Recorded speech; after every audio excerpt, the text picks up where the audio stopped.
आज हम भक्ति योग कर रहे हैं। आप सबको पता है 12वां अध्याय। और उसके हमने पिछली बार 8 श्लोक किए थे। आज 9वें श्लोक से शुरू करेंगे।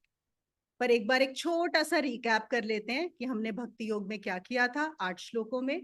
आपको ध्यान होगा कि अर्जुन ने कृष्ण को पूछा था कि मैं साकार की भक्ति करूं या निराकार की, उन दोनों में से कौन सा श्रेष्ठ है।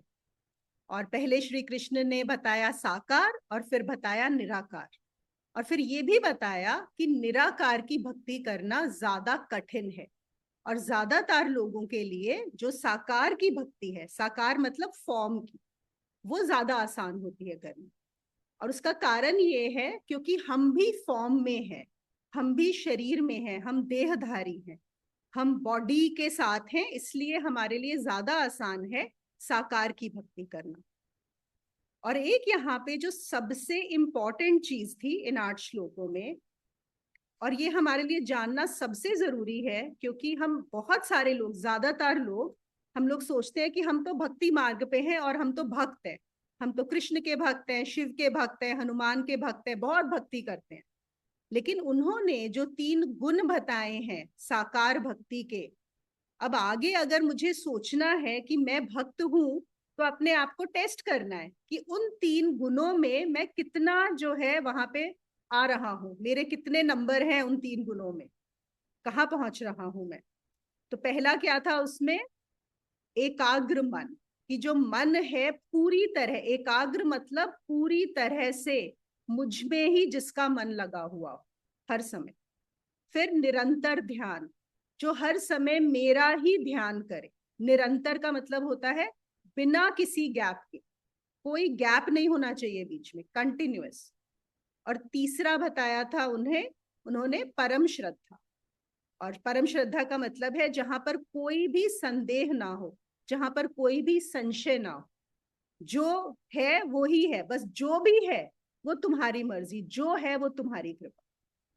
तो हमें कोई और भी, देखो ये हमारे लिए सबसे पहले तो हमें खुद को, अपने आप को नापना होगा। ये मापदंड दिए गए हैं कि क्या मैं भक्त हूं। और दूसरी बात, बहुत बार, चलिए हम लोग सब साधक हैं, बहुत सारे हमें लोग भी मिल जाते हैं, तो हम वो जब बोलते हैं कि हम बड़े भक्ति में हैं, तो आप उनको भी आप मापदंड का इस्तेमाल कर सकते हो कि क्या ये सच में भक्त हैं।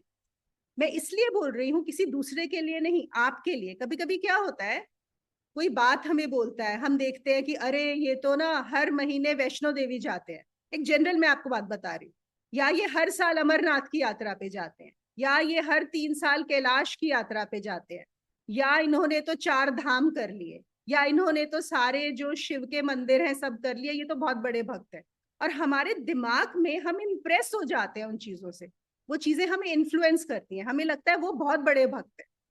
और हम क्या करते हैं, हमें उनको देख के लगता है कि शायद हम तो ऐसे मंदिरों में नहीं गए, हम तो यहाँ पे नहीं गए, मे भी हमारे अंदर कोई कमी है। पर आपने कितने मंदिरों में गए हो, आपने कितने व्रत रखते हो, आप कितनी पूजा करते हो, ये मापदंड नहीं है। क्योंकि ये श्री कृष्ण खुद बता रहे हैं कि मापदंड क्या है। तो आपको ये भी देख लेना, जब आप किसी से अगर इन्फ्लुएंस हो रहे हो, अपने दिमाग में अपने लिए, उसके लिए नहीं।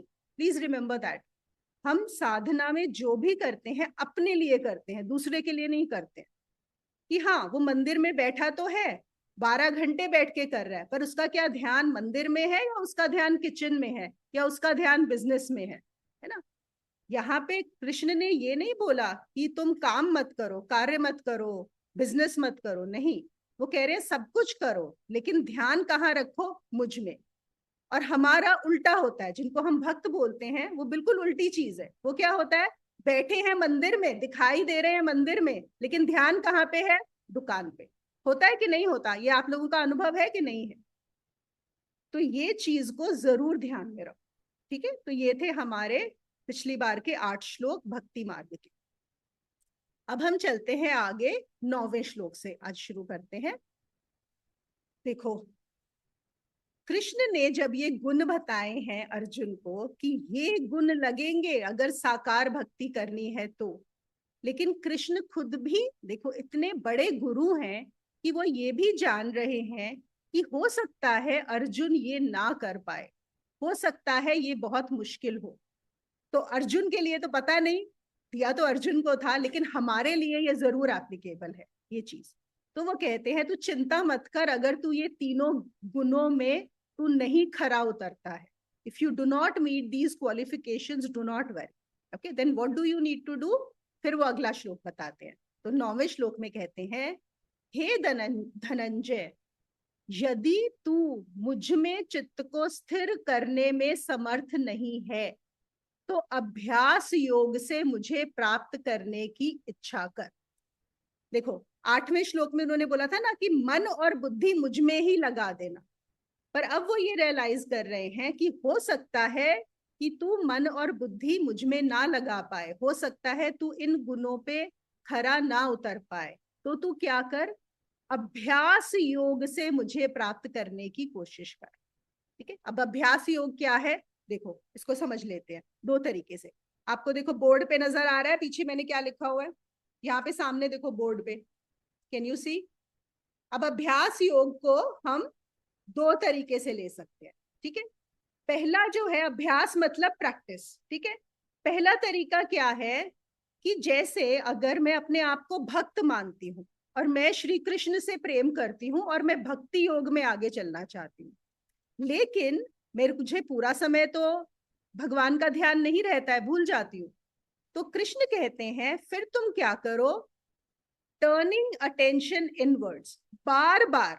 अभ्यास का मतलब है जब तुमको याद आए बार बार ध्यान को मेरी तरफ लेकर जाओ, बार बार लेके जाओ, ये तुम्हें अभ्यास करना हो, प्रैक्टिस करनी हो कि हर समय जितना हो सके मेरे बारे में सोचो। जब तुम्हें याद आ जाए, तुम अपने काम कर रहे हो, भूल गए, फिर भूल गए, फिर मुझे याद करो, फिर मुझे याद करो।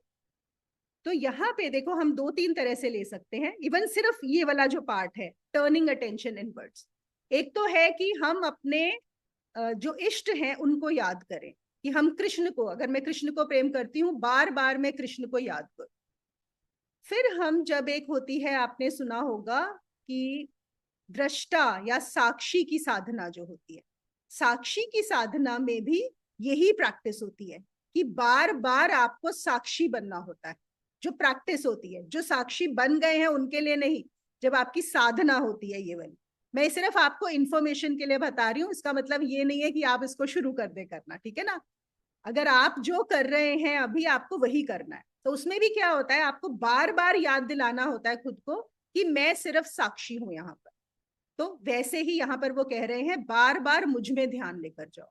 उससे क्या होगा कि जब हम बार बार ध्यान उनमें लेके जाएंगे, तो हमारा जो मन है, देखो हमारा मन एक यंत्र होता है, एक यंत्र है, इंस्ट्रूमेंट है, उसको एक आदत पड़ जाती है और वो नेचुरली एफर्टलेसली अपने आप फिर वही, उसका मन अपने आप एकाग्र होने लगता है। हम जो चीज बहुत ज्यादा प्रैक्टिस करते हैं, और ये हम सबका अनुभव होगा, कोई चीज हम बार बार करते हैं तो हमारा मन फिर उसको ऑटोमेटिक करने लगता है। देखो जैसे बहुत से लोग चिंता करते हैं, आपने देखा है, बहुत चिंता, उनकी एक आदत होती है चिंता करने की, कुछ भी हो जाए चिंता। आपको क्या लगता है वो चिंता उनको ऐसे ही जो है वो अपनी माँ के गर्भ से मिल गया कि हमको चिंता करनी है? ऐसा नहीं है। चिंता का भी अभ्यास होता है। कहीं ना कहीं आप सीख लेते हो बचपन में कि कोई चीज है तो उसके बारे में चिंता करनी है, विचार करना है, तो आपको एक आदत पड़ जाती है। फिर आप बार बार करते करते, और एक उम्र के बाद तो आपको हर चीज की चिंता होने लगती है। क्रोध करने का भी हमने जो है अभ्यास किया है। हमारे जितने अवगुण हैं, मैं यहाँ पे गुणों की बात नहीं कर रही अभी, हमारे जितने अवगुण है ना, जिनको हम अवगुण मानते हैं, बोलते हैं, चाहे वो चिंता है, क्रोध है, जलन है, कंपैरिजन है किसी से करना, ये सब हमने अभ्यास ही किए हुए। हर चीज हमने अभ्यास से सीखी। हम जो बोल रहे हैं ये भी तो हमने अभ्यास किया है, बार बार बोल बोल के तभी तो हम बोल पा रहे हैं एक लैंग्वेज। चलने का हमने अभ्यास किया है, हर चीज हमने अभ्यास से सीखी। तो इसीलिए कृष्ण यहाँ पर कहते हैं कि अगर तू मन बुद्धि को मुझ में नहीं लगा सकता तो क्या कर, तू अभ्यास, बार बार मेरी तरफ ध्यान लेकर आ, अभ्यास योग फिर तेरे लिए काम आएगा। देखो जो भक्त है भक्त के लिए कृष्ण में डूब जाना, कृष्ण मतलब जो भी उसके इष्ट हैं, बहुत आसान है।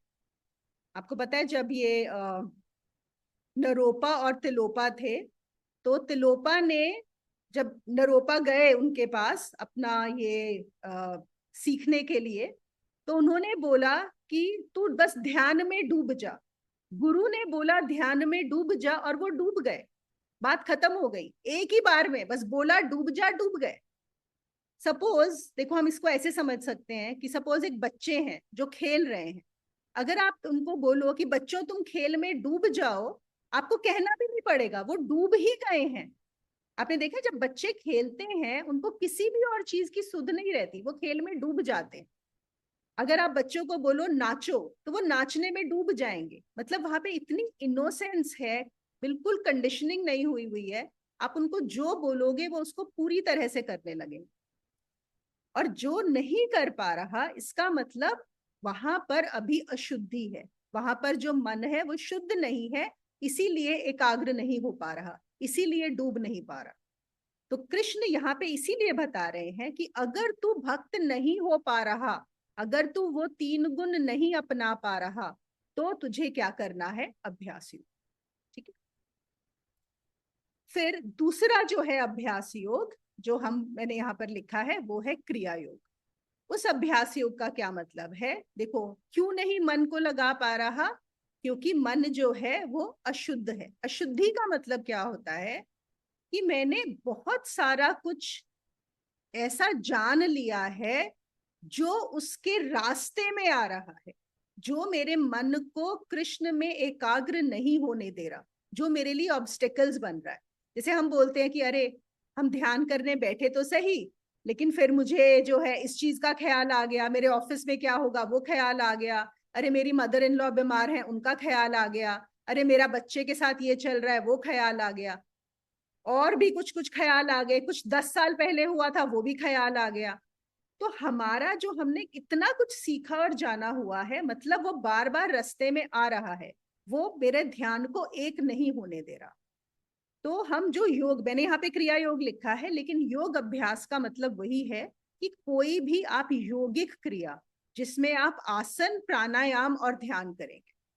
जब आप आसन करते हैं, हम क्रिया योग में भी करते हैं, एक्सरसाइजेस करते हैं, फिर हम प्राणायाम करते हैं और फिर ध्यान लगाते हैं। तो उससे क्या होता है, जो भी हमारा एक्स्ट्रा होता है, एडिशनल इंफॉर्मेशन जो हमारे उसमें होती है, जो हमारी एनर्जी डिस्टर्ब्ड होती है, वो बैलेंस होनी शुरू हो जाती है। जब वो बैलेंस होती है, तो वो जो ध्यान है वो लग जाता है। एक समय आता है, अगर आप इस प्रोसेस को करते रहेंगे, कि आपका जो है वो ध्यान लग जाएगा और आपके अंदर वो गुण अपने आप आ जाएंगे। ये बात समझ में आई? ये गुण अपने आप आएंगे। तो यहाँ पे 2 तरह के अभ्यास बताए हैं। अब इनमें कोई सवाल हो तो आप लिख लीजिएगा, बाद में पूछ लेना। लेकिन ये हमें दोनों नहीं करने हैं, प्लीज रिमेंबर। कि आप सोचो अरे और जल्दी हो जाएगा, मैं ये वाला भी कर लूं और ये वाला भी कर लूं, ये गलती बिल्कुल मत कर। ओके, एक चीज करनी। जल्दबाजी करोगे तो दोनों से ही छूट जाओ। तो जो क्रिया योग कर रहे हैं उनको बस क्रिया योग की साधना ठीक से करते रहे, बहुत है, और कुछ करने की जरूरत नहीं। उसके बाद हम लेते हैं 10वां श्लोक। फिर वो कहते हैं कृष्ण, देखो फिर से यहाँ पर जो कृष्ण की करुणा है वो चरम सीमा पे है। वो कहते हैं हो सकता है कि तुमसे अभ्यास भी ना हो। आप देख रहे हो मतलब कैसे कैसे वो एक एक स्टेप डाउन आते जा रहे हैं। वो कहते हैं हो सकता है कि तुम बोलो कि मुझसे तो अभ्यास भी नहीं होगा, मैं बार बार अपना ध्यान जो है नहीं ला सकता, या मैं योग नहीं कर सकता। फिर वो कहते हैं 10वें श्लोक में, यदि तू अभ्यास में भी असमर्थ है, तो मेरे लिए कर्म करने में परम बन। मेरे लिए कर्म करने में परम बन। मेरे लिए कर्म करते हुए भी तू सिद्धि को प्राप्त होगा। तो क्या कहते हैं कि अगर अभ्यास भी कठिन लगे तो कोई बात नहीं, जो भी कर्म तू करे सिर्फ मेरे लिए कर, अपना काम करता रहे, लेकिन भाव यह रख कि ये तू मेरा काम कर रहा है। इससे भी तुझे सिद्धि प्राप्त हो। ये कृष्ण जो है, जैसे चलिए हम इसको ना जो कृष्ण कर रहे हैं एक और चीज समझते हैं। जैसे हमें कोई बीमारी होती है, ठीक है, बीमार होते हैं, हम सबसे पहले कहाँ जाते हैं? सबसे पहले डॉक्टर के पास, एलोपैथी डॉक्टर के पास, है ना, ज्यादातर। कुछ चेंज भी हो सकता है। फिर एलोपैथी में इलाज करके हमें लगता है अरे बहुत सारे साइड इफेक्ट्स भी हो गए, कुछ नहीं हो रहा, ठीक भी नहीं हो रहे। फिर हमें कोई बताता है अरे तुमने आयुर्वेदिक ट्राई किया? तो हम बोलते हैं चलो अभी हम आयुर्वेद डॉक्टर के पास चलते हैं। फिर हम आयुर्वेद के पास पहुंच जाते हैं। फिर वहां पे कुछ ट्राई व्राई करते हैं, हो सकता है वहां पे काम हो जाए। अगर काम नहीं बना, फिर हम कहाँ जाते हैं? फिर कोई बोलता है अरे ऐसा करो तुम नेचुरोपैथ के पास चले जाओ, या होम्योपैथ, है ना, मे बी बीच में होम्योपैथ भी आ सकता है। फिर हम होम्योपैथ के पास जाएंगे। उसके बाद नेक्स्ट वहां पे अगर हो गया तो बात खत्म, नहीं हुआ तो नेचुरोपैथ के पास जाएंगे। और फिर क्या होता है, नेचुरोपैथ के पास जाके चांसेस हैं कि आपका ठीक हो जाएगा काफी हद तक, क्योंकि नेचुरोपैथी में तो बिल्कुल ही वो लास्ट आपका चांस है। एक तो आप भी अपना बेस्ट देते हो और वो है भी सबसे कंपैरेटिवली सिंपलर, तो फिर आपका वहां पे काम हो जाता है। तो वो भी कृष्ण भी ऐसे ही कह रहे हैं कि अच्छा ये कर, ये नहीं तो वो कर, वो नहीं तो वो कर, लेकिन हमें जाना इसी क्रम में है। वो कहते हैं इसका मतलब ये नहीं है कि तुम पहले ही नीचे वाला ले लो, पहले तुम ऊपर से शुरू करो, फिर तुम जाना शुरू करो एक एक करके। ये मैं डॉक्टर वाली लैंग्वेज में नहीं बोल रही। डॉक्टर में आप सीधा नेचुरोपैथ के पास चले जाओ और ठीक हो जाओ, कोई दिक्कत नहीं है ना। यहाँ पे हम एक एक स्टेप करके चलेंगे। तो फिर वो क्या कह रहे हैं कि जो भी कर्तव्य है, जो भी तेरे कर्म है, तू ये मान के चल कि तू मेरे लिए ही कर रहा है, सब कुछ मुझे ही अर्पण कर दे, सब कुछ मेरे लिए कर। तुम अपने बच्चे के लिए कुछ कर रहे हो, ये मत देखो कि ये मेरा बेटा है, तुम देखो ये कृष्ण है। अगर माँ जो है अपने बच्चे को ही, और वैसे भी क्या होता है, माँ का जो प्रेम होता है सबसे पहले अपने बच्चों के लिए होता है। तो अगर बच्चों में वो बच्चे ना देख के उसी भगवान को देखने लगे, तो वो कहते हैं फिर क्या होगा, वो कर्म मेरे लिए ही तुम्हारे होने लगेंगे। अगर कोई डॉक्टर है जिसके लिए पेशेंट्स आ रहे हैं, वो जो पेशेंट्स हैं वो सोचे कि ये पेशेंट्स नहीं है, ये सब कृष्ण है, ये सब जो है परमात्मा है। अगर कोई अध्यापक है जो सोचे कि ये जो विद्यार्थी हैं ये सब कृष्ण है, तो बस सब कुछ उनके लिए, जिस जो भी तुम कार्य कर रहे हो, बस सिर्फ उनको ही देखकर करो, उनके लिए ही करो। अगर तुम वो भी नहीं कर सकते तो ये करो। ठीक है ना, ये वाला इन्होंने नेक्स्ट दिया है। अब क्या ये सबके लिए करना पॉसिबल है कि हर में भगवान को देखें? वो बोलेंगे हाँ हम चलो इन लोगों में तो देख लेते हैं, बच्चों में तो देख लेते हैं, लेकिन कोई और आएगा तो, जो हमारा दुश्मन है, तो जिससे लड़ाई हो गई है, तो उसमें कैसे भगवान को देखें? उसमें तो नहीं देख सकते, क्योंकि यहाँ पर क्या वो दिया गया है कि सब में मुझे ही, जितने भी कर्म है जो भी कर रहे हो बस मेरे लिए ही। तो तुमको अगर अपने किसी दुश्मन के लिए भी कुछ करना पड़े तो ये सोचो कि मेरे लिए ही कर रहे हो। तो फिर से देखो, फिर वो क्या कह रहे हैं, अगला वाला श्लोक भी ले लेते हैं, फिर कुछ होगा तो फिर इकट्ठे इनको समझ लेंगे। फिर कहते हैं 11वें श्लोक में, यदि तू यह भी नहीं कर सकता, यदि तू यह भी नहीं कर सकता, तो सब कर्मों का फल त्याग कर अपने को संयमित करते हुए मेरा आश्रय ले। स्टेप बाय स्टेप, पहले तू भक्त बन जा और डूब जा, बात खत्म हो गई, है ना, भक्त के गुण है। नहीं भक्ति कर सकता तो क्या कर, मन और बुद्धि मेरे को समर्पित कर दे। वो भी नहीं कर सकता तो क्या कर, अभ्यास योग कर, बार बार अपने ध्यान को मुझ में लगा या योग साधना कर। वो भी नहीं कर सकता तो क्या कर, सारे कार्य मेरे लिए ही कर, ये सोच कि तू मेरे लिए कर रहा है, जो भी काम करे। वो भी नहीं कर सकता तो क्या कर, क्योंकि लोग बोलेंगे तुम्हारे लिए कैसे कर रहा हूं, मैं ही कर रहा हूं ना, मैं करता हूं उसके लिए कर रहा हूं, तुम्हारे लिए कैसे करूंगा?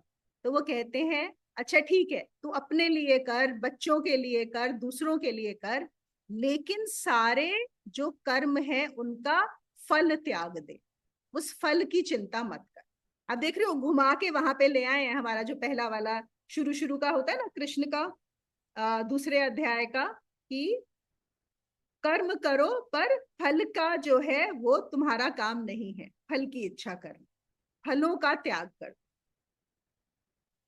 देखो, ये जो फल त्याग करने वाली बात है ना, इसमें हम एक और बात समझते हैं, बहुत गहरी बात है समझने वाली। और ये मैंने तरुण जी से समझा इस बात को। जब हम फल की बात करते हैं तो हमारे दिमाग में क्या आता है, हम बोलते हैं कि जैसे फल का मतलब है कि मैंने लेटेस्ट से कोई एग्जाम दिया, अब फल की इच्छा क्या होगी कि मैं उस एग्जाम में क्लियर हो जाऊं, है ना, मेरे को सक्सेस मिल जाए। या मैंने एक जॉब के लिए अप्लाई किया और वो मुझे जॉब मिल जाए। या फिर मैंने कहीं पे इन्वेस्टमेंट की है, वो मुझे वहां पर फायदा हो जाए। करेक्ट? ये फल हुए ना। इन चीजों के हम हर चीज में लगा सकते हैं कि हमारे फल की इच्छा क्या है। पर क्या असली फल की इच्छा वो है? ये बड़ी सोचने की बात है। मैं चाहती हूँ आप लोग ध्यान दो इस बात पे, ये बहुत ही सूक्ष्म बात है कि जब हमें बताया जाता है कि फल की इच्छा को त्याग दो, तो क्या फल की इच्छा उस सक्सेस में है? क्या फल की इच्छा उस जॉब मिलने में है? या हमने कोई सपोज रिश्ता बनाया है किसी से कि वो रिश्ता हमारा निभता रहे, या हमारी इन्वेस्टमेंट में हमें फायदा हो जाए, धन का लाभ हो जाए? क्या असली फल की इच्छा वो है? नहीं, वो नहीं है। नहीं, फल की इच्छा, यहाँ पे फल क्या है देखो, बहुत सूक्ष्म है। अब देखो, अगर मुझे जॉब मिल जाएगी, चलो फिर और आगे चलते हैं। मैंने जॉब के लिए अप्लाई किया और मुझे जॉब मिल गई। अब क्या होगा मेरे मन में, क्या होगा? खुशी मिलेगी, है ना, सुख मिलेगा मन को। अगर मैंने इन्वेस्टमेंट की और उस इन्वेस्टमेंट में फलित हो गई, सपोज मैंने शेयर्स में पैसा लगाया और पैसे बहुत बढ़ गए, तो क्या क्या पैसों का मिलना है फल? नहीं, पैसों का मिलना फल नहीं है। फल है उस मन को सुख मिलना। हम किस चीज के लिए कर रहे हैं? कि हमारे मन को सुख मिले। हम सुख की तलाश में फल की चिंता करते हैं। इस चीज को समझो, ये बहुत इंपॉर्टेंट है। यहाँ पे कोई भी चीज हम कर रहे हैं कि उससे हमें सुख मिलेगा। अगर हम सपोज हम बीमार हैं और अपना इलाज करवा रहे हैं, तो इलाज करवा के हम जब ठीक हो जाएंगे तो सुख मिलेगा ना, मन को शांति मिलेगी, सुख मिलेगा। तो हम हर चीज सुख की इच्छा में कर रहे हैं। किसके सुख की इच्छा में? इस मन के सुख की इच्छा। और आपको पता है, सबसे बड़ा बंधन, सबसे बड़ा बंधन है मन की सुख, मन के सुख की इच्छा के पीछे भागना। हम जो भी कार्य मन के सुख के लिए करते हैं, वही सबसे बड़ा बंधन है। ये हमें रियलाइज नहीं होता। हमें लगता है कि हम सिर्फ उस चीज के फल, वो चीज चाह रहे हैं, वो चीज नहीं चाहते। हम उससे जो सुख मिलता है इस मन को, वो चाहते हैं।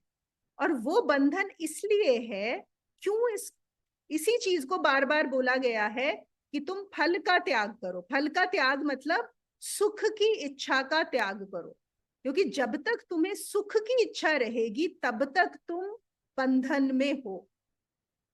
ये सबसे बड़ा बंधन है, सबसे सूक्ष्म बंधन है, सुख की इच्छा करना।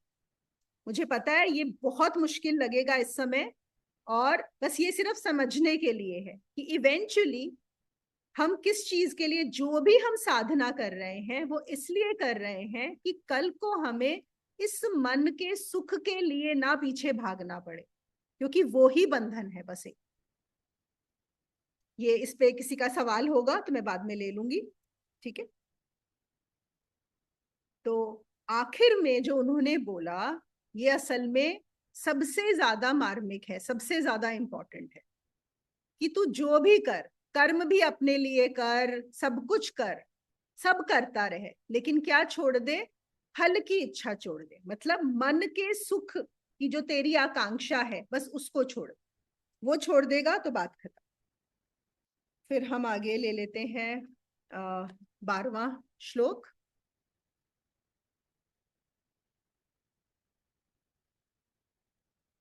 एक और चीज बताती हूँ। ये जो 11वां श्लोक है, जो हम फल त्याग की बात करते हैं, तो एक और जो शंकराचार्य का इस पे कहना है, वो बोलते हैं कि जब तुम फल का त्याग कर देते हो तो उसके साथ तुम्हारा कर्ता और भोक्ता का त्याग भी हो जाता है। कर्ता भोक्ता मतलब कि मैंने किया और मैं भोगने वाला हूं। यहां पर भी क्या है देखो, हमने उस दिन भी जो किया था कि मुझ में और परमात्मा के बीच में क्या है जो मुझे परमात्मा से अलग कर रहा है। सिर्फ एक चीज है, और वो है अहंकार। अहंकार अहंकार मतलब, अहंकार का मतलब है कि मैं परमात्मा से अलग हूं। अहंकार का मतलब ये नहीं है कि मैं बड़ी ईगोइस्टिक हूं और मैं सोचती हूँ कि मैं बहुत बड़ी हूं, मैं बहुत खूबसूरत हूं, मैं बहुत इंटेलिजेंट हूं, मैं ऐसी हूं, मैं वैसी हूं। वो अहंकार नहीं होता, जिसको हम जनरली मायनों में अहंकार समझ लेते हैं, है ना। अहंकार होता है स्वयं को एक आकार दे देना। अहंकार, अहम का आकार, मैंने स्वयं को आकार दे दिया। और परमात्मा क्या है? परमात्मा निराकार है। परमात्मा निराकार है और मैंने अपने आप को आकार दे दिया। आकार सिर्फ इस शरीर से नहीं, अपने विचारों से, अपनी भावनाओं से, अपने प्रिंसिपल से, वैल्यू से, हर चीज से मैंने अपने आप को एक आकार दे दिया।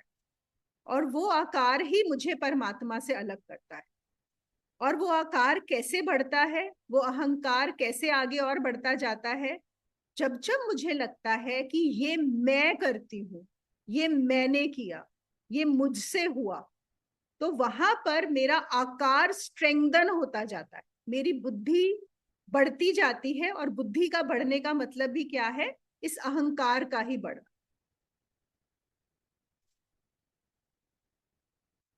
कर्तापन जो है, और ये हम सबको लगता ही है, क्योंकि हमारा अनुभव क्या है? हमारा अनुभव कर्ता का ही है। अब मैं ये पेंसिल घुमा रही हूं, यहाँ पर कौन घुमा रहा है? दिमाग में तो यही आएगा ना, मैं घुमा रही हूँ इस पेंसिल को ऐसे। मैं यहाँ पर बोल रही हूँ, मैं यहाँ पर बैठी हूँ, मैंने सुबह नाश्ता बनाया, मैंने ऐसा किया, मैंने वैसा किया। ये क्या है? ये कर्ता का जो अहंकार है। और ये ही, बस ये जो मैं है, यही सिर्फ एक ऑब्स्टेकल है सबसे बड़ा मुझ में और परमात्मा के बीच में, और कोई ऑब्स्टेकल नहीं। जिस दिन ये मैं समाप्त हो जाएगा, घुल जाएगा, डिसॉल्व हो जाएगा, मैं और परमात्मा एक है। जैसे पिछली बार हमने किया था ना, कि अगर इंडिया पाकिस्तान में, अगर पाकिस्तान सोचे कि जो इंडिया करे, अगर वो छोड़ दे इस चीज को कि जो इंडिया बोले बात खत्म, तो बाउंड्री खत्म, दोनों एक हो जाएंगे। या इंडिया बोले जो पाकिस्तान करे सब मंजूर, तो बात खत्म हो गई। जब तक इंडिया बोलेगा नहीं ये मेरी बाउंड्री है, मैं ये चाहता हूं, मैं ऐसा हूं, मैं वैसा हूं, पाकिस्तान अलग है, तो तब तक अलग है। और ये कर्ता का जो भाव है मिटाना, ये सबसे मुश्किल काम, सबसे मुश्किल। और यही पूरा का पूरा गेम है।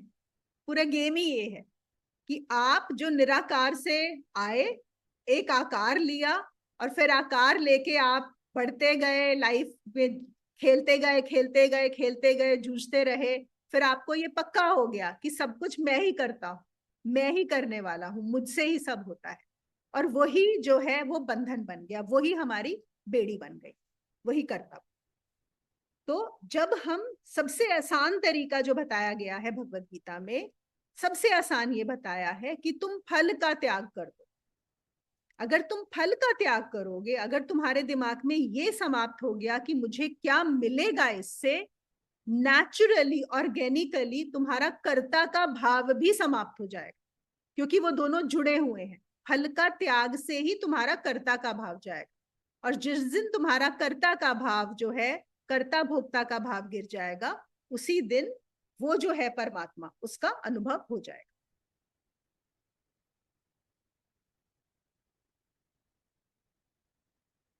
12वां श्लोक लेते हैं। अब वो कहते हैं, देखो, अभ्यास से ज्ञान श्रेष्ठ है, अभ्यास से ज्ञान श्रेष्ठ है, ज्ञान से ध्यान श्रेष्ठ है, ध्यान से कर्म फल का त्याग श्रेष्ठ है, और त्याग के तुरंत बाद शांति मिलती है। अब अगर हम ये वाला 12वां श्लोक लेंगे ना, तो असल में यहाँ पे पूरा उन्होंने उल्टा कर दिया। पहले उन्होंने क्या बोला, तू कैसे शुरू कर, स्टेप बाय स्टेप आ, और लास्ट में क्या बोला कि तू कर्म फल का त्याग कर दे। और 12वें श्लोक में उन्होंने इस चीज को उल्टा दिया, और उल्टा के क्या बोलते हैं कि अभ्यास से ज्ञान, ज्ञान से ध्यान, और ध्यान से कर्म फल का त्याग श्रेष्ठ है। मतलब इन्होंने क्या बोला कि जो सबसे जरूरी है, जो सबसे हाईएस्ट है, जो सबसे आसान है, लेकिन जो सबसे अच्छा है, वो क्या है, कर्म फल का त्याग। इसको उन्होंने सबसे ज्यादा इंपॉर्टेंस दी है। और कैसे बोला है, क्योंकि त्याग के तुरंत बाद शांति मिल जाएगी। तुम जैसे ही कर्म फल का त्याग दोगे, तुम शांत हो जाओगे। और इसको अगर आप उस चीज से जोड़ें कि अगर मैं सुख का त्याग कर दूं, सुख की आकांक्षा का त्याग कर दूं, सोच के देखो 1 मिनट के लिए, अगर मैं सुख की आकांक्षा का त्याग कर दूं, तो शांति ही शांति है, बात खत्म हो जाती है, उसी समय बात खत्म हो जाती है। प्रॉब्लम कहाँ है, प्रॉब्लम तो है ही उस सुख की इच्छा में, इस सुख की चाह में। अब मन नहीं समझ सकता, शरीर नहीं समझ सकता, है ना। तो या तो ये बात समझ में आ जाए, और समझ में नहीं आ रही तो उसको छोड़ दो। फिर जो कृष्ण बता रहे हैं, स्टेप बाय स्टेप हमें चलना होगा उसके लिए। बहुत कठिन है ये मानना कि परमात्मा ही सब कर रहा है, क्योंकि अनुभव क्या है कि मैं कर रहा हूं, और अहंकार को तो हमेशा ये लगता है कि मैं ही कर रहा हूं। पर अगर हम थोड़ा सा ध्यान देंगे तो हमें एक चीज रियलाइज होगी कि बहुत सारे कार्य हैं जो हम करते हैं, जो हमारे करने से भी नहीं होते, और कुछ कार्य हैं ऐसा ही हो जाता है। और कुछ कार्य हम ये सोच के करते हैं कि हम किसी का भला कर रहे हैं और बुरा हो जाता है। कुछ कार्य हम ये सोच के करते हैं कि हम किसी का बुरा कर दें और भला हो जाता है। ठीक है, जैसे कुछ एग्जाम्पल्स हैं, शायद मैंने पहले भी शेयर किया हुआ है कि एक बार किसी की बहुत दुश्मनी थी किसी पर्टिकुलर इंसान से, और दुश्मनी में उसने क्या किया कि जब वो जा रहा था तो उसको पीछे से मारने के लिए तीर लगाया। वो जो है धनुषधारी था, तो उसने तीर मारा, और वो इंसान जा रहा था, बाय चांस वो तीर जाके उसके पैर में लग गया। और उस इंसान को बहुत सालों से क्या था, सर दर्द रहता था। जो उसने जितने भी इलाज कराए थे, उसका सर दर्द ठीक ही नहीं होता था, सब इलाज करा चुका था। लेकिन जब वो तीर लगा तो वो कोई ऐसे पॉइंट पे लगा, उसकी जो एड़ी है उसमें जाके, कि उससे उसका इमीडिएटली सर दर्द ठीक हो गया। और वहीं से जो एक्यूपेंक्चर शुरू हुआ था ना चाइना में, वो वहीं से शुरुआत हुई, क्योंकि इतने सारे डॉक्टर्स को दिखाया था, इतना इलाज कराया था, और था भी बहुत बड़ा आदमी। ऑब्वियसली कोई बड़े आदमी को ही मारना चाहता है ना, कोई छोटे मोटे आदमी को तो दुश्मनी ऐसी थी नहीं। तो बहुत बड़ा आदमी था। जब उसका सर दर्द ठीक हुआ तो वापस गया वो वैद्यों के पास, और वहां से ये हुआ कि ऐसी कौन सी नस दबी कि इसका जो है वो सर दर्द ठीक हो गया, और वहां से एक्यूपंक्चर शुरू हुआ। लेकिन यहाँ पर क्या वो उसका सरदर्द ठीक करना चाहता था? वो तो उसे मारने गया था, है ना। आप सोचो कि मैं किसी को मार दूं, और आप किसी को जोर से सर पे पत्थर भी मारो, कुछ भी करो, जरूरी नहीं है कि वो मरेगा। अब यहाँ पे एग्जाम्पल मरने मारने का हो रहा है, लेकिन एक बात है, और कभी ऐसा भी हो सकता है कि गलती से कुछ हुआ और किसी आदमी को चोट लग गई, आप चाह भी नहीं रहे थे, आपके न चाहते हुए भी कुछ हो गया करने का, है ना। तो हम अगर अपनी लाइफ में भी थोड़ा सा ध्यान देंगे और देखेंगे कुछ एग्जाम्पल्स, तो हमें रियलाइज होगा कि हम ये नहीं चाह रहे थे और वो हो गया, और ये हम चाह रहे थे लेकिन चाहने से भी हमारे ऐसा नहीं हुआ। हम सबकी लाइफ में एग्जाम्पल्स मिल जाएंगे। तो इसका क्या मतलब है कि करने वाला मैं नहीं हूं, और अगर करने वाला मैं नहीं हूं, तो फिर मुझे क्या करना है, मुझे सिर्फ अपना जो आ रहा है, जो कर्म है, वो उसके प्रति ही करना है, परमात्मा के लिए ही करना है, और उस फल के त्याग के बारे में बिल्कुल, सॉरी, फल के त्याग कर देना है, उसकी इच्छा नहीं रखनी। ठीक है, देखो फिर वो आगे कहते हैं इसी वाले 12वें वाले श्लोक में कि अभ्यास से ज्ञान श्रेष्ठ है। अब इसका हम मतलब समझ लेते हैं कि एग्जैक्टली वो क्या कहना चाह रहे हैं यहाँ। अभ्यास से ज्ञान का यहाँ पे ये मतलब नहीं है कि जो योग अभ्यास से ज्ञान श्रेष्ठ, यहाँ पे वो कह रहे हैं कि अगर हम अभ्यास करते हैं बिना मर्म को जाने, बिना उसको समझे, अगर हम अननोइंगली कोई भी अभ्यास कर रहे हैं, वो हमारे लिए सही नहीं है। जैसे आप आपने बहुत सारे लोग अभी तो मुझे मिल जाते हैं जिन्होंने YouTube पे कोई वीडियो देखा और वहां पे भी बता दिया जाता है। आपको पता होगा कि क्रिया योग के भी कई कई लोगों ने सब कुछ डाला हुआ है उसके ऊपर, या फिर कोई और जो है साधना श्री विद्या कैसे होती है, पूरा प्रोसेस वहां पे बताया हुआ है। जो चीजें पहले कभी नहीं बताई जाती थी, गुरु शिष्य को देता था, आजकल बहुत सारी ऐसी मुद्राएं, आसन, योग, साधनाएं सब यूट्यूब पे अवेलेबल है। और आपको पता है लोगों का नुकसान ज्यादा हो रहा है उन चीजों को करने से। क्यों नुकसान हो रहा है? क्योंकि मन जो है हमारा वो ग्रीडी होता है। मन को लगता है मुझे किसी के पास जाने की क्यों जरूरत है, पूछना क्यों है, यहाँ पे अगर मुझे मिल रहा है मैं यहीं पर सीख कर। तो आपने मर्म को जाना नहीं और आपने खुद ही बस देखकर शुरू कर दिया, बिना जाने जो अभ्यास किया। बिना जाने, यहाँ पे इंपॉर्टेंट अभ्यास में क्या है उससे पहले लगाना बिना जाने जो किया, हो सकता है आप अपना नुकसान ही कर, और काफी चांसेस होते हैं कि नुकसान हो जाता है। एक दो हैं यहाँ पर मेरे पास भी जो लोग आए हैं, वो ऐसा हुआ है कि कोई उन्होंने साधना देखी यूट्यूब पे और कर ली। वहां पर बताया गया कि आप कानों में उंगलियां डाल लीजिए, पूरा बंद कर लीजिए। हमारे क्रिया में भी होता है लेकिन एक तरीका होता है करने का। और आप जो है एक गर्जना सुनिए, गर्जना सुनने की ध्यान दीजिए।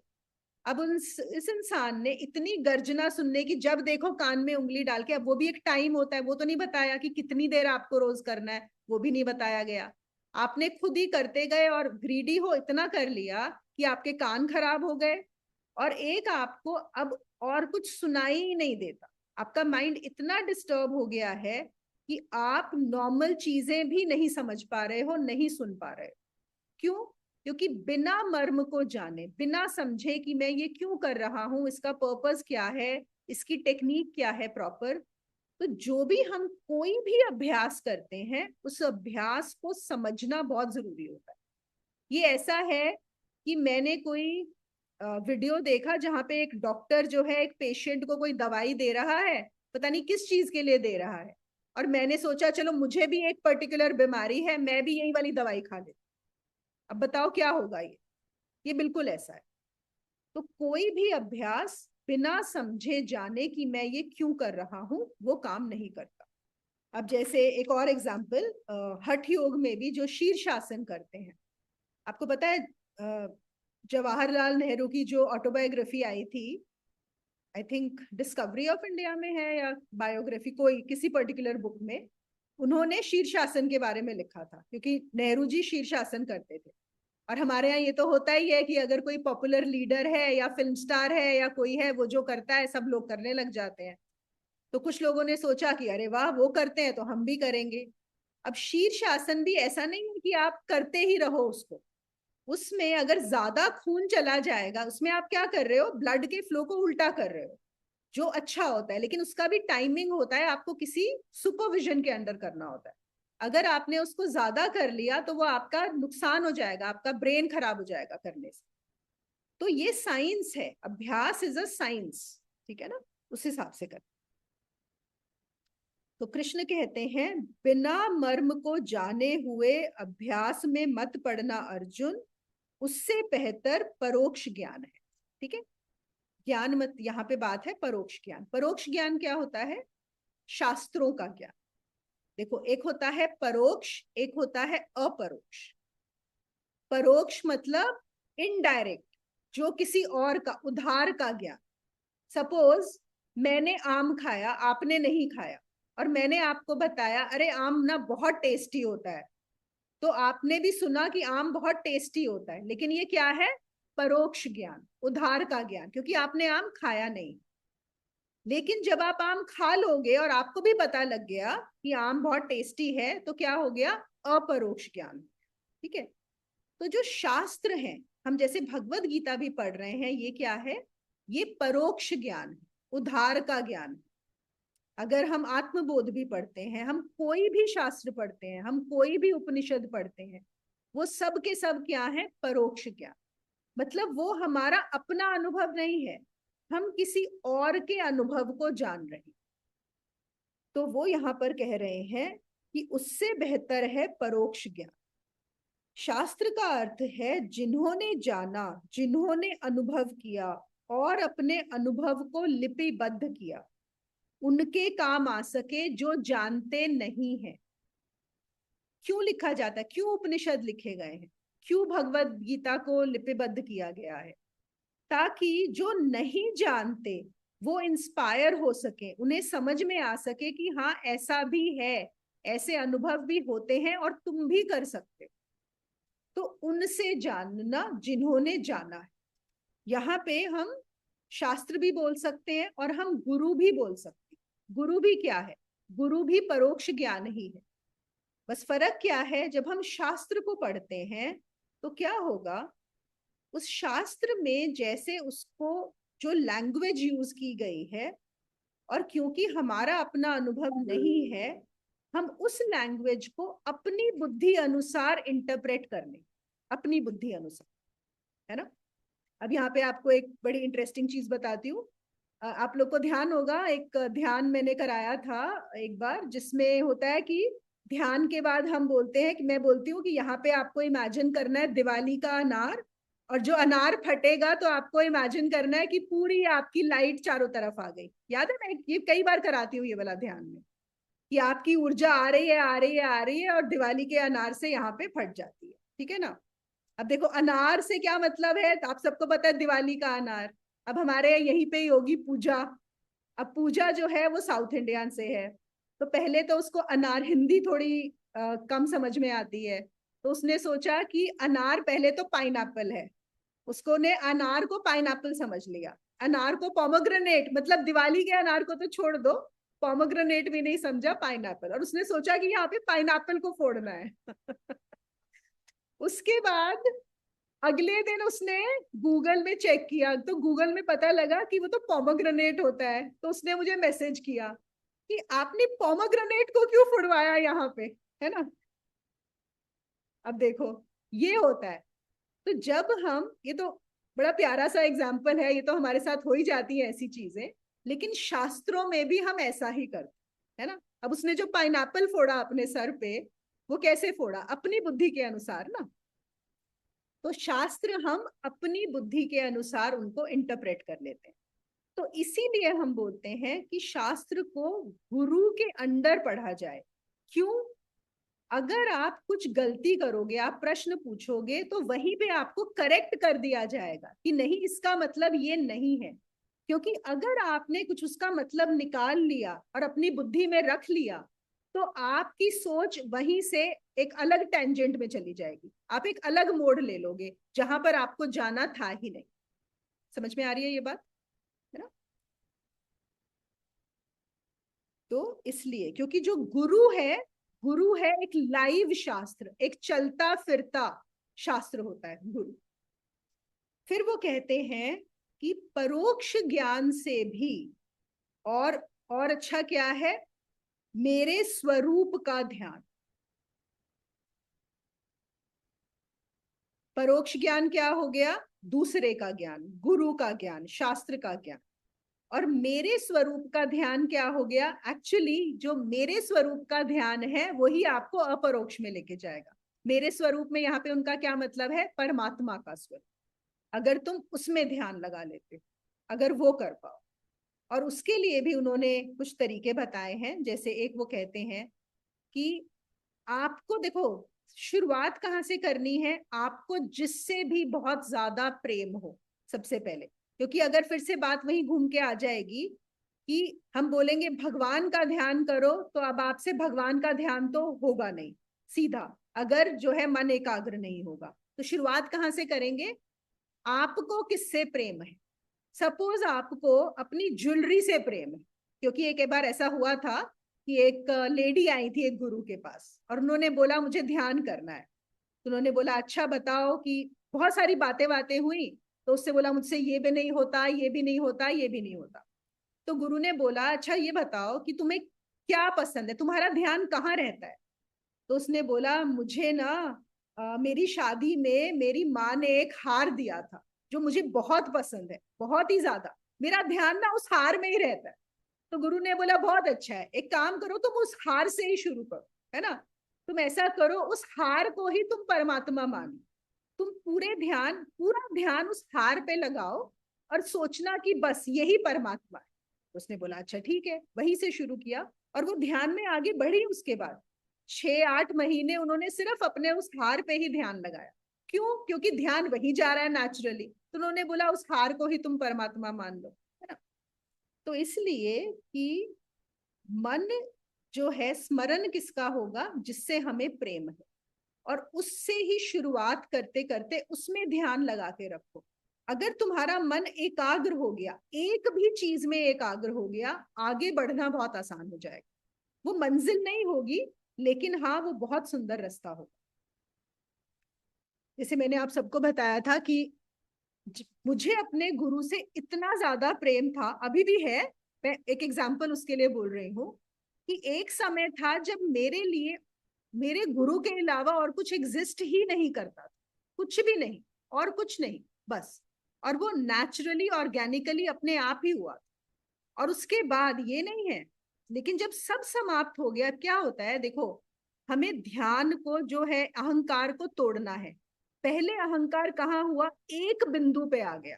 अभी हमारा जो ध्यान है वो कहाँ है? बहुत बटा हुआ है हजारों चीजों में।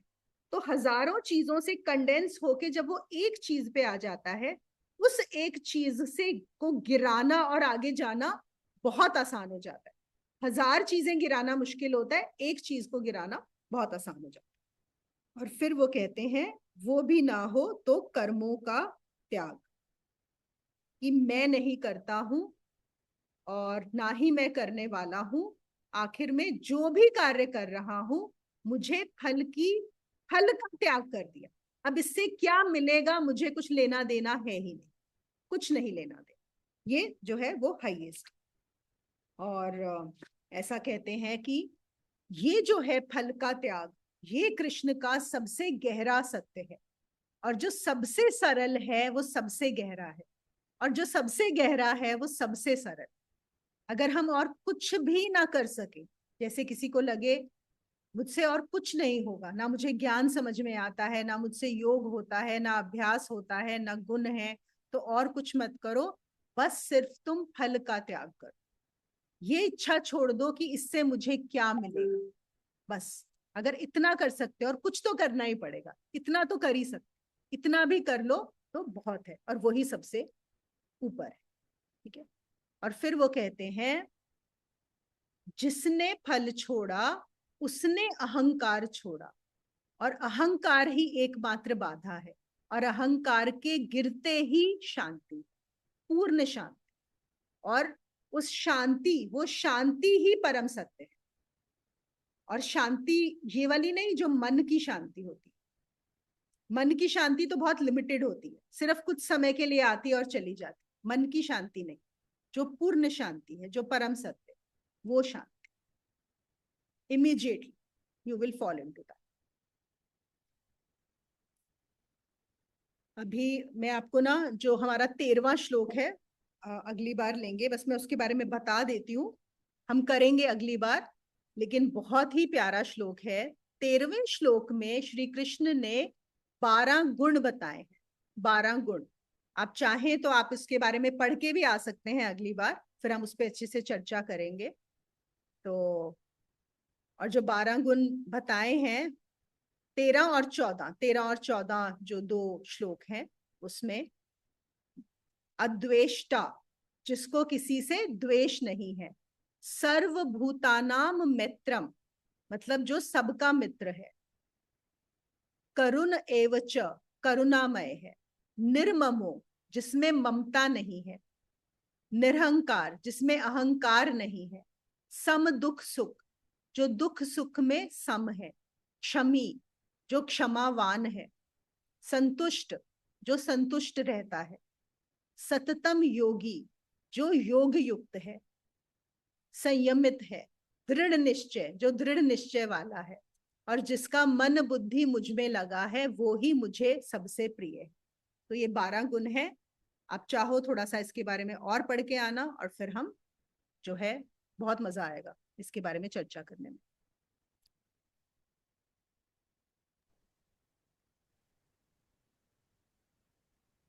नमस्ते मोनिदी। नमस्ते शालिनी।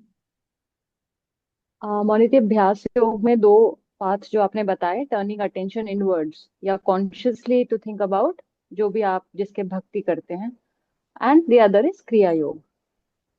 तो which is fine, but then आपने बोला दोनों को simultaneously we should not. Confusion हो गया मुझको।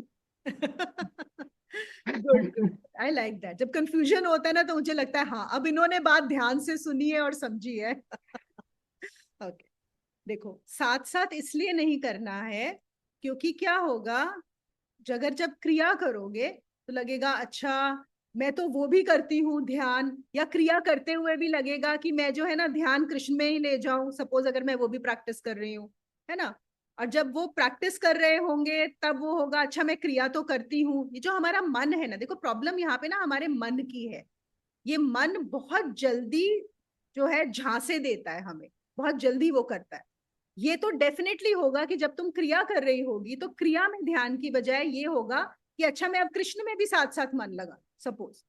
तो वो जो दो चीजें हैं ना, they are not very good practice. देखो मैं ये भी नहीं बोल रही कि हर ये 100% लोगों के लिए प्रॉब्लम होगी, लेकिन 99.99% लोगों को इसमें दिक्कत आने वाली है अगर हम दोनों चीजों को साथ में करने की कोशिश करें। और मेरा अभी तक का यही अनुभव है, ज्यादातर लोग जो है कंफ्यूज हो जाते हैं उसमें जाके। तो आप एक चीज करो, जैसे अभी आप क्रिया कर रहे हो, आप सिर्फ क्रिया को अच्छे से करो। आपके पास और समय है और करना चाहते हो, आप दूसरी बार क्रिया करो, आप सिर्फ प्राणायाम करो, वो फास्टर होगा। देखो ये तो होगा शालिनी कि जल्दी पहुंचे, है ना, जल्दी पहुंचने के चक्कर में ही हमें होता है कि हम ये भी कर लें, उसमें एक ही पथ को प्रॉपरली। ठीक है। इसमें मोनिदी ये तो होता है, व्हेन आई डू क्रिया, तो जब श्वास बीच में होती है तो वो नाम आएगा कृष्ण का, वो आता है, विच आई डोंट डू ऐसे डेस्परेटली या डेलिबरेटली नहीं करती हूँ, बट वो होता है। उसको मैं ज्यादा इंपॉर्टेंस नहीं देती। व्हेन आई एम डूइंग क्रिया, आई एम डूइंग क्रिया। बट ये है कि जब हम क्रिया नहीं कर रहे, जैसे once a day I am practising, तो उसके बाद में वो कंटिन्यूअस कॉन्शियसली स्मरण भगवान का रहे, वो होता है। तो is that also okay like उसको? ओके, देखो वो तुम्हें पहले से ही जो स्मरण हो रहा है दैट इज एब्सोल्युटली फाइन, उसमें कोई दिक्कत नहीं। यहाँ पे क्या हो रहा है, जो अभ्यास करना शुरू करेगा, ये बात उनकी हो रही है जो बोलेंगे जिनको चूज करना है अभी, तो वो सोचेंगे ओके, अच्छा आई गॉट मैंने इट। अभी क्रिया भी अभी मैं क्रिया भी कर लूं और साथ में ये भी कर लूं। So wanting to start to practices together. I get it now. What merging two practices just for your own benefit. That is not yes, stepping into one boat, but दोनों में पैर रख के मैं जल्दी पहुंच जाऊँ. Being extra smart, I think वो वैसे वाला कुछ है. Exactly Rather exactly. sincerely practice one path. हाँ बिल्कुल, इसी, बट वो जो आ रहा है कॉन्शियसली, अगर आप बैठे हो और आपकी एक प्रैक्टिस बन दैट इज गई है, ओके, तो that that is is all right, way you are not okay. deliberately trying to. It is also like saying, let us say, if you are trying to learn two languages at the same time, it will be more difficult. दीदी है ना। मेरा भी question था। हाँ जी ये रजनी। ये भी मेरे मन में था कि ध्यान वाला जो वो तो हो गया क्लियर, ये सेम क्वेश्चन आया था। और एक ये था कि जैसे मोक्ष की इच्छा भी तो फल ही है, तो ये भी फल है माना जाएगा कि ईश्वर को पाने की इच्छा तो रहेगी, हाँ तो उसे देखो भी हम यही। नहीं, ठीक बात है, शुरुआत हमारी उसी से होती है, ईश्वर की इच्छा या मोक्ष की इच्छा। क्योंकि हम शुरुआत कहाँ से कर रहे हैं, शुरुआत तो हम मन से ही करते हैं ना।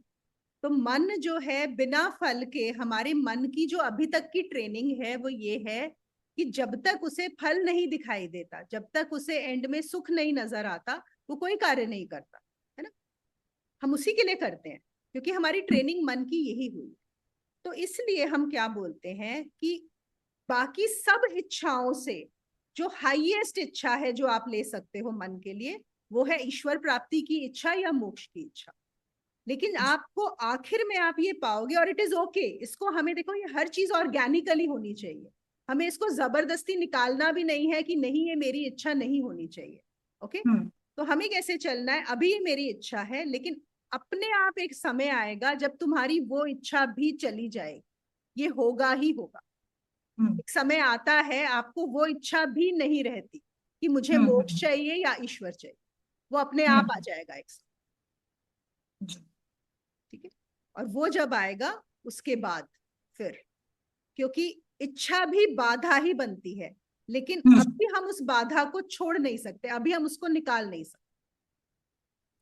देखो ये चीज ना, मुझे पता है यहाँ पे बहुत सारी विरोधाभासी बातें हो जाती हैं, कॉन्ट्राडिक्टरी, कंफ्यूजन हो जाता है, पर फिर से मैं एक एग्जांपल आपको देती हूँ। जैसे कोई पहली बार चावल बनाने जा रहा है, ठीक है, आपके घर में एक बच्चा है, उसने बोला कि मैं चावल, आज चावल मैं बनाऊं, तो आप बोलोगे अच्छा बेटा जाके चावल बनाओ।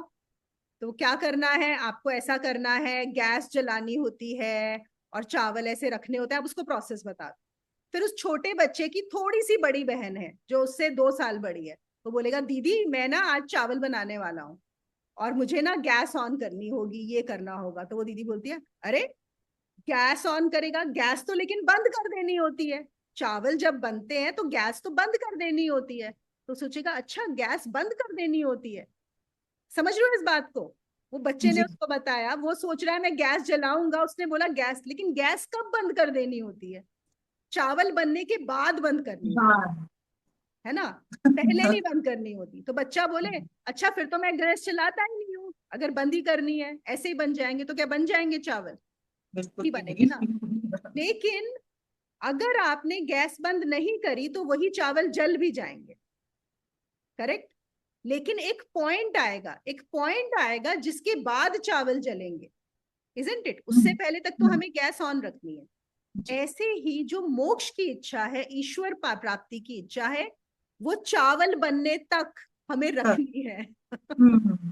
ओके। एक अनुभव, जब तक हम उसमें रम नहीं जाते, मतलब कि जैसे पा ही गए हैं, एक अलग ही वो फीलिंग। आई थिंक कई बार ऐसे होता है कि वो भी इच्छा नहीं है, कई बार ऐसे हो जाता है मन में, बस ठीक पता है। नहीं आंसू आने लग जाते हैं। हाँ कई बार। भाव तो और एक होता चीज है। ये भी थी कि जैसे हम पाप भी तो फिर ईश्वर को ही समर्पित होंगे, कि जैसे हम कहते हैं कि हमें हाँ सब कुछ ईश्वर को समर्पित करना है, बाई चांस हमसे कोई कीड़ा मर जाता है या छोटे मोटी कोई चीजें गलती हो जाती है, तो फिर वो भी ईश्वर को समर्पित है, तो फिर हम क्या हमें क्या फल मिलेगा उन पापों का, मिलेगा या नहीं मिलेगा, क्योंकि वो मैंने ईश्वर को ही समर्पित कर दिए हैं तो। एक बात बताओ, अगर हमने सब ईश्वर को समर्पित कर दिया, अगर वो ही करने वाला है, अब पाप और हाँ। पुण्य कहाँ से आ गए।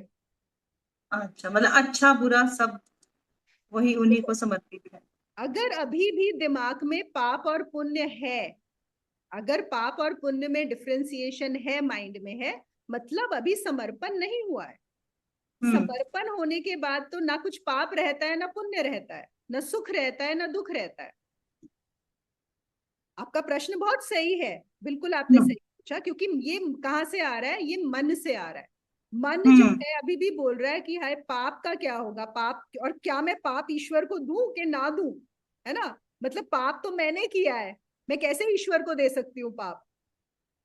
या ये भी है कि पाप का फल तो मुझे ही भोगना होगा, वो तो ईश्वर नहीं भोगेगा, मेरे पुण्यों का फल तो ईश्वर भोग लेगा, लेकिन पाप का फल तो मुझे भोगना सब कुछ। होगा। कुछ भी हो सकता है हम्म। यहाँ पे, हम्म। है ना। अगर ईश्वर को समर्पित कर दिया तो इसका मतलब है अगर भोगना भी पड़ा, अगर पाप भी है और भोगना भी पड़ा, तो वो भी तो समर्पित वो भी समर्पित है। है ना। ठीक। एक स्टोरी आती है कृष्ण और राधा की।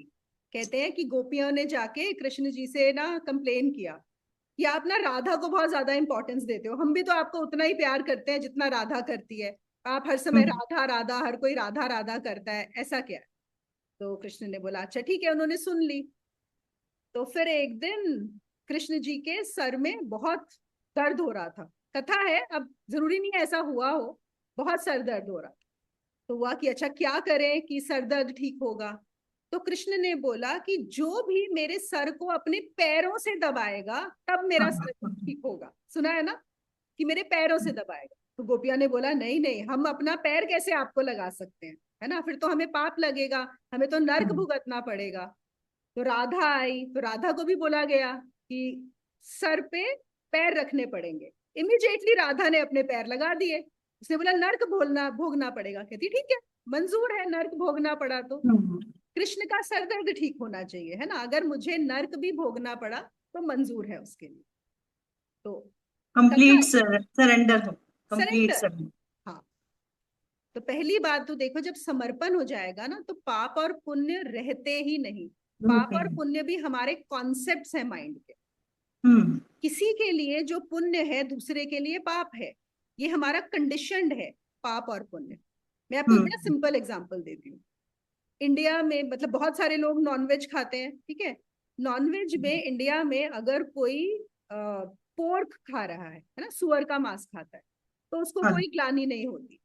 लेकिन अगर गलती से भी सपोज किसी ने उसे बीफ खिला दिया गाय का, तो वो पाप से वो हो जाएगा, होगा कि नहीं होगा, उसको लगेगा कि मैंने पाप किया है। अब यही चीज आप ले जाओ मुस्लिम्स में, वहां पे उल्टा हो जाता है। वहां उल्टा पे हो अगर पोर्क खा लिया तो पाप हो जाएगा, लेकिन गाय खाई तो पाप नहीं हुआ। जाए। अगर आप तिब्बत में चले जाओ, वहां पे पोर्क भी खाते हैं और बीफ भी खाते हैं। अभी कौन सा पाप और कौन सा पुण्य, कौन सा, बिल्कुल। है ना। तो जो पाप और पुण्य है ये हमारे मन की धारणाएं हैं। अब और एग्जांपल्स ले लेते हैं। देखो जैसे हमारे इधर नॉर्थ इंडिया में अगर दो कजन्स शादी करें, कई बार ऐसे सुनने को मिल जाता है, तो बहुत बुरा मानते हैं। मानते हैं कि नहीं मानते? फर्स्ट कजन अगर कोई सोचे कि हो गया, शादी कर रहे हैं, या फिर अगर किसी की रिलेटिव में या मामा से, और आपको पता है साउथ इंडिया में मामा से शादी बहुत अच्छी मानी जाती है। इफ लड़की की शादी अगर अपने मामा से हो, ये बड़ा कॉमन प्रैक्टिस है इन सर्टेन कम्युनिटीज, वहां पे उसको बेस्ट शादी माना जाता है। या आपके कजन्स के बीच में बहुत सारी ऐसे कम्युनिटीज हैं जहाँ पे फर्स्ट कजन्स में शादी होती है, एक वो होंगे जो बोलेंगे कि ये पाप है। तो ये कैसे पाप और पुण्य बना? ये है कि हमने कल्चर में, हमारे कल्चर में कुछ रूल्स एंड लॉज बनाए हैं कि हमारी कम्युनिटी में ऐसा करना है और ऐसा नहीं करना, उसके हिसाब से पाप पुण्य बन गए। अब हम लोग मंदिर में कभी चप्पल नहीं लेके जाएंगे, लेकिन चर्च में आप हमेशा जूते चप्पल पहन के जाते हैं, लेके जाते, जबकि दोनों ही भगवान के ही स्थान है कि नहीं है, दोनों पूजा घर हैं। तो पाप और पुण्य बहुत ही ज्यादा, ये हमारी सोच को, हमें देखो, इसका मतलब ये नहीं है कि हम कल को मंदिर में जूते पहन के चले जाएं या हम कुछ और करने लगे, इसका मतलब ये बिल्कुल नहीं है।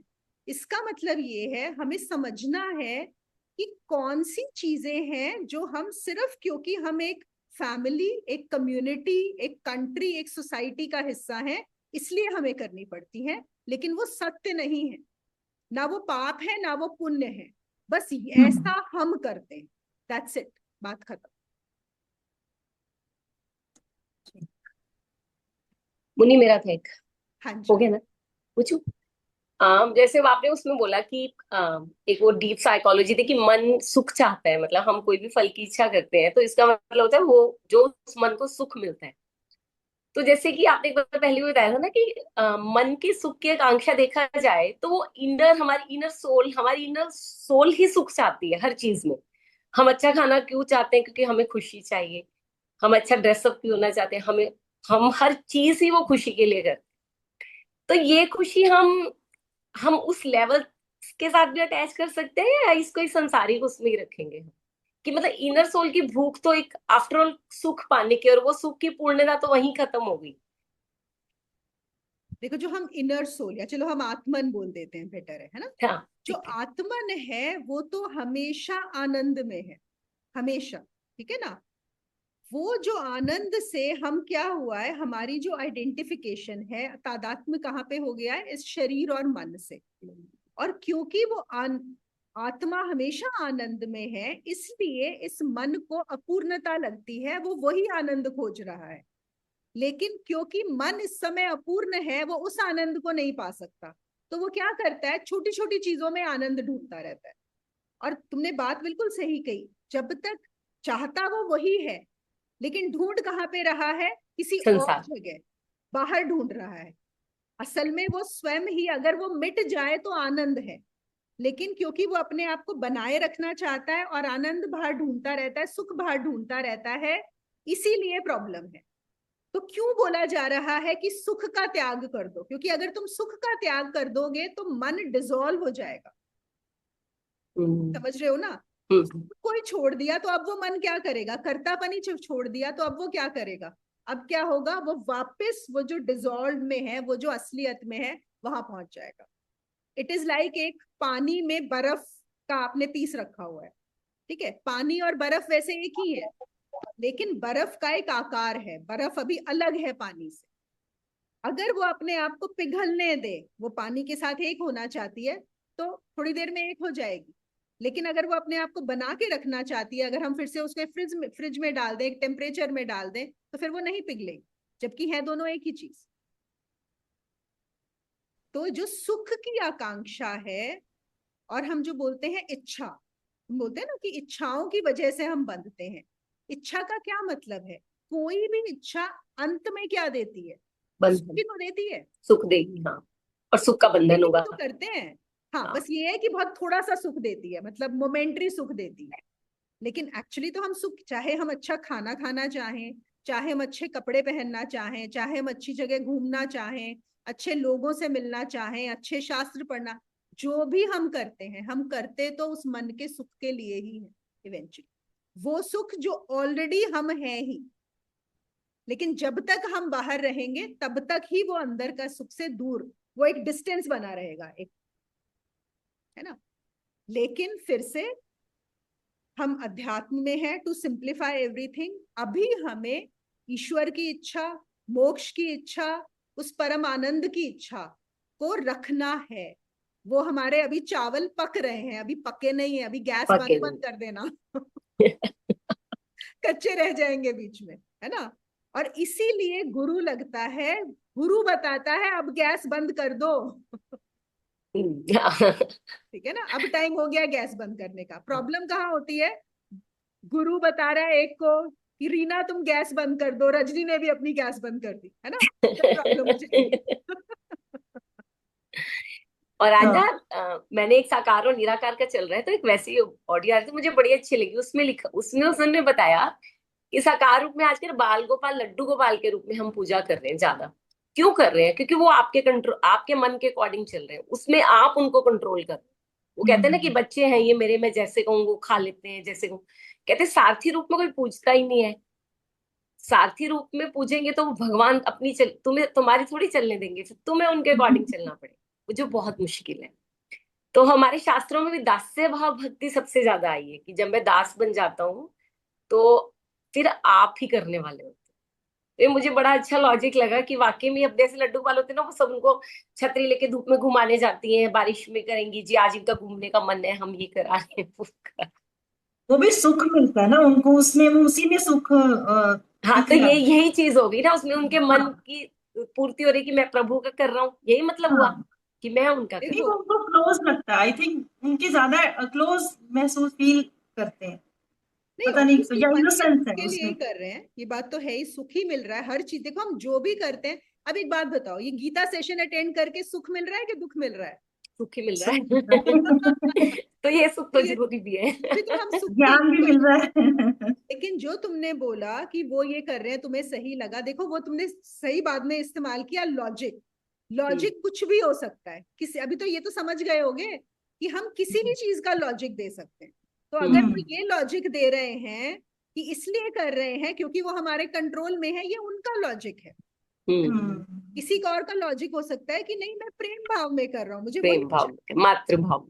है ना? और जो तुमने दास्य भाव, सबसे मुश्किल पता है क्या होता है? ना तो ये है कि आपने लड्डू गोपाल समझा, ना ये है कि दास्य भाव सबसे मुश्किल है। सबसे मुश्किल होता है एक जो जिंदा गुरु है ना, उसके साथ रहना। That is the most difficult क्योंकि दास्य भाव में भी आप क्या करोगे? अपने हिसाब से करोगे कि ये मैं कर रहा हूं, आपकी बुद्धि ही आपको चलाएगी। इसीलिए आपको पता है सारे गुरु मरने के बाद फेमस होते हैं। ज्यादातर जो गुरु हैं मरने के बाद। क्यों? क्योंकि जब वो जिंदा है वो आपको यहाँ से वहां से पोक करते रहेंगे, है ना? वो आपको वो ठीक करते रहेंगे उसको। और ज्यादा, और देखो बहुत सारे जो बुद्धिजीवी होते हैं स्पेशली, वो बहुत घबराते हैं गुरु के नाम से। और उनका एक बल्कि एक नेगेटिव वो भी होता है उसको लेके, वो इसीलिए होता हमें तो लगता है गुरु पास होते तो सबसे बेस्ट थिंग यही है। हम्म। लेकिन ये सच बात नमस्ते है। दीदी। लाइव जिंदा गुरु से लोग बहुत घबराते हैं, क्योंकि वो गुरु आपके हिसाब से नहीं चलता ना, वो आपको अपने हिसाब से चलाता है। बाकी में तो हम जो भी हैं, चाहे हम सारे दास्य भाव कहें, चाहे हम ममता का भाव करें, मैत्री भाव करें, हम अपने ही बुद्धि से हर चीज को चलाएंगे और घुमाएंगे और उसको लॉजिक दे देंगे। अब इसीलिए मैंने क्यों कराया था वो लॉजिक वाला सेशन आप लोगों को, यही बताने के लिए कि हमारी बुद्धि किसी भी चीज का लॉजिक निकाल, लॉजिक फाइंड कर लेती हर है, बिल्कुल चीज सही। का लॉजिक मिल जाएगा। हाँ यही जो तुमने बोला ना, इसके तुम और सोचो, तुम 100 लॉजिक निकालो। आज तुम्हारा होमवर्क है रीना, ठीक है। चलो 100 नहीं 10 निकालना, 10 अलग अलग लॉजिक निकालना जो लोग लड्डू गोपाल की पूजा करते हैं उनके। ओके। ठीक है, फिर हाँ बताना। गुरु माँ। हाँ, एक मिनट लीना, ममता ने बीच हाँ में जी। किया था। हेलो हाँ ममता। जी, नमस्ते दीदी। नमस्ते। मेरा क्वेश्चन मतलब मेरा नहीं है, किसी और का क्वेश्चन है। उसमें ये है कि जैसे ही थोड़ी बहुत समझ आनी शुरू होती है आपको, चाहे स्पिरिचुअली लगाओ या जैसे ही दिमाग खुलता है, आपको ये समझ में आना शुरू हो जाता है कि हाँ, जो कर रहा है भगवान कर रहा है। लेकिन अगर आपसे कोई गलती हुई है तो गिल्ट में आप खुद ही रहते हो।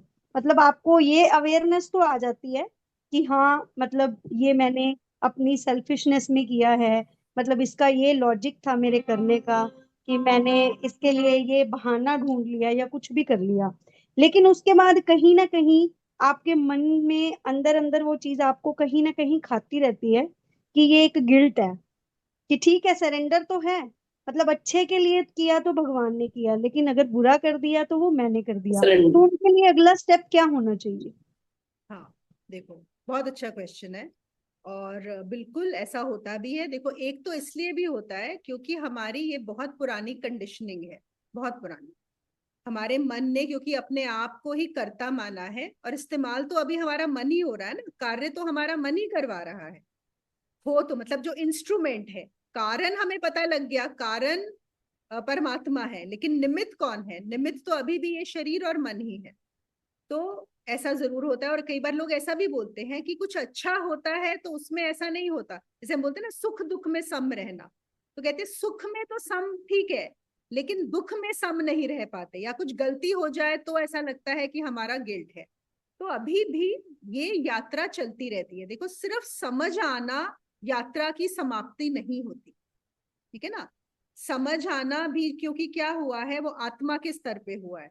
लेकिन ये जो मन और बुद्धि और जो शरीर है हमारे, ये कभी उसके साथ एक नहीं हो सकते। तो जब तक ये मन बुद्धि शरीर आपके चलते रहेंगे, तब तक कुछ अशुद्धियां रहेंगी भी, और इनकी जो पुरानी कंडीशनिंग है वो काम करेगी। तो बस, और ये बात भी, अगर मुझे लगता भी है ये चीज कि मुझे साफ साफ नजर आ रहा है कि ये मेरी गलती, यहाँ पर मेरा अहंकार आया था या मेरी एक सेल्फिशनेस आई थी जिसकी वजह से मैंने ये किया, तो अगर आप उसको चेतना में रहते हो तो आप देखोगे कि वो अपने आप धीरे धीरे चला भी जाएगा और आप दोबारा उस एक्शन को रिपीट भी नहीं करो। लेकिन अगर आपको वो गिल्ट फील हो रहा है और आप फिर से वैसा ही एक्शन रिपीट कर रहे हो, तो इसका मतलब अभी समझ आई नहीं, ओके। है ना। तो अभी भी ज्ञान ऊपरी ऊपरी है सिर्फ। तो उस टाइम पे मतलब चेतना में रहे, वो देखते रहे उस चीज को कि ये मन क्या कर रहा है। ये मन क्या कर रहा है, ये कहाँ से आया? क्योंकि अगर मैंने एक एक्शन लिया जिसके लिए मुझे गिल्ट फील हो रहा है, इसका मतलब वो एक्शन लेते हुए भी मैं चेतना में नहीं थी, है ना। मेरी नहीं, चेतना उनके नहीं। दीदी, मेरा इसको मैं थोड़ा क्लैरिफाई करती हूँ। मान लो सपोज, आपको वैसे सब पता ही है, आपको बड़े मतलब क्लियरली समझ में आ ही जाएगी बात, कि जब मैंने कुछ डिसीजन लिया तब मुझे बहुत श्योर था कि अभी मेरे पास मौका है इस डिसीजन को लेने का। तो मतलब ठीक है कि मतलब अंदर से कहीं ना कहीं तो होगी वो, पहले भी कहीं ना कहीं तो अंदर होगा ही ना कि मुझे ये डिसीजन लेना है, ये तो मेरे हिसाब से होगा ही कहीं ना कहीं। लेकिन वो लगता है उनको कि भी नहीं, ऐसा कुछ नहीं था। लेकिन जब वो डिसीजन लिया, उसके बाद इमिजिएटली ये चीज समझ आ गई कि हाँ, ये मैंने मौके का फायदा उठाया, ये मेरी सेल्फिशनेस है कि ठीक है, मैं इस चीज को लेट गो करना चाहता हूँ, तो मैंने वो लेट गो कर दिया।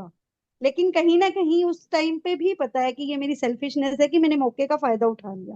ओके ओके, ठीक है, क्लियर हो गया। तो इसमें अब क्या करना है, बस अब चेतना में रहना। ये भी समझ में आ गया ना, ये दिख रहा है कि मैंने मौके का फायदा उठाया, ये अपने आप में ही प्रोग्रेस है ना, ये तो दिख गया। तो बस अब भी उसी में रहना है, देखना है कि हाँ मैंने मौके का फायदा उठाया था, ये किया, ये हुआ है। गिल्ट में जाने की जरूरत नहीं, ये कर दिया और आगे रहो, तो दोबारा वो रिपीट, जो मिस्टेक है वो रिपीट नहीं हो। और ये याद रखो, जब तक इस शरीर में हो, ये मत सोचो कि तुम बिल्कुल एरर फ्री अब हो जाओगे और बिल्कुल शुद्ध और हर चीज सही ही करोगे 100%। ऐसा कुछ नहीं होता। हमारा मन भी बदलता रहता है, बाहर परिस्थितियां भी बदलती रहती हैं। तो उसके बाद जो चीज, जो डिसीजन मुझे 10 दिन पहले बिल्कुल सही लग रहा था, हो सकता है आज वही डिसीजन गलत लगे। लेकिन मेरे 10 दिन पहले वाली मैं तो नहीं जान सकती ना कि 10 दिन बाद ये हो जाएगा, isn't it? So it's okay. So you accept, you just accept. Okay, thank you. Yes, Leena. हाँ जी, हम जैसे हमने बात की कि हमें सुख की इच्छा को त्याग देना चाहिए, या हमें ये चीज में विश्वास रखना चाहिए कि जो हम कर रहे हैं वो हम नहीं कर रहे, हायर ये कर रहे हैं। तो इन अ वे हम ये कह रहे हैं कि हम अपने वजूद को खत्म कर रहे हैं। और अगर हम अपने वजूद को खत्म कर रहे हैं या हमें इस चीज को छोड़ रहे हैं, तो हम कुछ भी क्यों करेंगे? At the same time, soul has certain purpose, right? Soul level पे जाएं तो, ये तो फिजिकल लेवल पे हो गया। सोल लेवल पे जाएं तो वो भी बर्थ इसलिए लेता है, ऐसा माना जाता है कि हम एक पर्पस के लिए सोल आते हैं, मतलब बर्थ लेते हैं। तो फिर सोल का क्या मतलब है, या सोल क्यों रहेगा यहाँ पे, यू नो? ओके, देखो, पहली बात तुमने बोला कि पहली बात सही थी कि क्या इसका मतलब है हम अपने वजूद को समाप्त कर दें। अब ये वजूद क्या है जिसको तुम बोल रहे हो मेरा वजूद, लीना का वजूद? जरा बताओ मुझे, can you define that Leena का वजूद?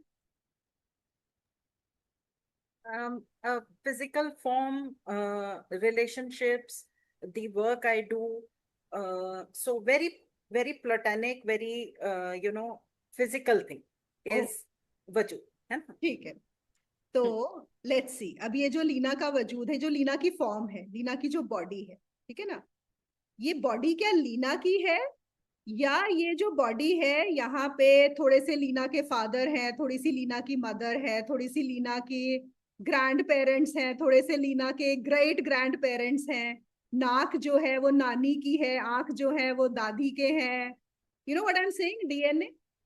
ये लीना जो है, let's stay just with the physical body. अभी ये जो फिजिकल बॉडी है, ये जो शरीर है, ये जो लीना बन गया है, ये सिर्फ एक कलेक्शन है, बहुत सारे, एक लीनियज चली आ रही है, एक डीएनए, उसका कलेक्शन है, एक फॉर्म है, करेक्ट? अब जो लीना का मन है या बुद्धि है, चलो लीना की एजुकेशन भी सब बाहर से आई हुई है, कुछ यहाँ से सीखा, कुछ स्कूल में सीखा, कुछ कॉलेज में सीखा, कुछ वहां सीखा। जो लीना के विचार हैं वो भी सब बोरोड हैं। उस विचारों में कुछ मम्मी के हैं, कुछ पापा के हैं, कुछ सास के हैं, कुछ बॉस के हैं, कुछ फ्रेंड्स के हैं, जिनको इकट्ठा कर लिया यहाँ से वहां से, वहां से वहां से, वहां से। और ठीक है, जो इमोशंस हैं वो भी सब कॉपीड हैं। जब पापा मम्मी को गुस्सा करते थे तो मम्मी गुस्सा हो जाती थी, बहुत रोती थी, तो लीना भी रोने लगी। May be it was not happening, मैं सिर्फ I am just taking an example, right? हाँ जी। सो वो इमोशंस भी जो है वो सीखे हुए हैं कि इसमें रोना होता है, इसमें दुखी हो जाते हैं, इसमें खुश होते हैं, सब कुछ तो बोरोड है। तो ये लीना का वजूद कहाँ है? लीना का वजूद तो सिर्फ मेड अप वजूद है, यहाँ पे लीना तो कहीं है ही नहीं। और जब तुमने बोला कि क्या हम इस वजूद को छोड़ दें, absolutely, that is all that you need to do. You need to drop this wajud which you think is you, then only you will reach what is. That's it. और वो जो सोल का पर्पस, उसमें मत जाओ, that is total ignorance completely. Just stay with this. तो बिल्कुल, लेकिन बात वो आती है, क्या इस जो वजूद या जो मैंने अपने आप को मान लिया है, जान लिया है, क्या उसको मैं ऐसे ही इमिजिएटली ड्रॉप कर सकती हूँ? आई एम श्योर कोई ना कोई थ्योरेटिकली अगर हम ले, जो अभी समझ जाएगा इसी मूवमेंट फल का भी त्याग कर देगा और कर्म भी का भी त्याग कर देगा और खुद को जो जाना हुआ है उसको भी त्याग कर देगा। लेकिन अगर नहीं हुआ, इसी मूवमेंट नहीं हो रहा, we have to be true to ourselves. That means I need to work on this more. मुझे ये जो कंडीशनड बीइंग है यहाँ पे जो बैठा हुआ है, इस पे थोड़ा और इसको डीकंडीशन करना पड़ेगा, तभी वो अपने आप को छोड़ पाए। और जो साधना है, it is nothing but a deconditioning process. Very selfish thing to say, but जब साधना भी हम करते हैं तो उसमें भी हम कुछ ना कुछ उम्मीद लगा के करते हैं। कोई बात नहीं, क्योंकि हाँ। मन, मैंने बोला ना, मन की हमारी ट्रेनिंग ऐसी ही हुई है कि हम बिना किसी आगे क्या मिलेगा उसके बिना हमारा मन एक स्टेप भी आगे नहीं लेता। तो कोई बात नहीं है। अगर एक गुरु बोल सकते हैं कि तुम हार के ऊपर ही ध्यान करो और भगवान मान लो, तो ये तो कोई बात नहीं है। यहाँ तो हम तो थोड़ा सा आगे बढ़ चुके हैं ना। तो अगर हम साधना में भी कुछ चाह रहे हैं, इट्स ओके, इट्स एब्सोल्युटली। देखो फिर से मैं दोनों बातें, हमारे सेशन में ना दोनों बातें होती है, एक जो चावल पकाने हैं और एक जिनको चावल पकने के बाद गैस ऑफ करनी है। ठीक है ना? तो कंफ्यूजन हो जाता है क्रिएट बार बार। अभी हम कहाँ पे हैं? क्लियरली यू आर, अभी चावल पक रहे हैं, अभी चावल पक रहे हैं। अभी पकने दो, है ना? अभी गैस मत ऑफ करो। अभी डोंट थिंक कि मुझे सुख की इच्छा ड्रॉप करनी है, मुझे ये ड्रॉप करना है, वो करना है, नहीं, इट्स ओके। चलो अभी गैस नहीं बंद कर, चलने दो। 1 बज गया है, हमारा टाइम भी हो गया। चलिए 5 मिनट ध्यान करेंगे, फिर क्लोज करें।